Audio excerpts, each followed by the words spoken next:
So, wala pa gyapon research title.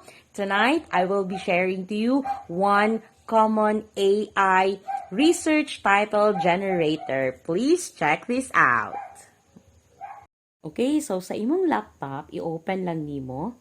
Tapos, diri sa imong screen, imo dayon siyang i-type ang chat GPT. So, kaning chat GPT, mauni siyang usa sa mga research title generator. So, pag open nimo, i-click lang nimo ang chat GPT and then mo gawas na din siya.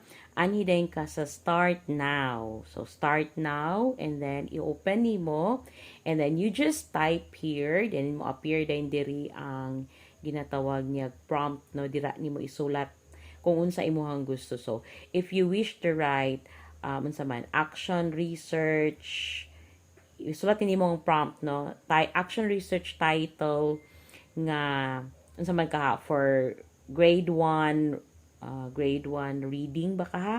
Unsa man imong gusto na naan nga title for grade 1 learners, imo lang tayo siya pina. So, reading. So, naa siya yung mga topics no nga imong i-type. So, i-click lang din na nimo, enter, i-enter nimo, and then mo gawas na dayon ang mga suggested nga research title nga imuhang gusto mahibal-an or gusto nimo i-try. So, kung dili pa ka satisfied ana, you can type more, no?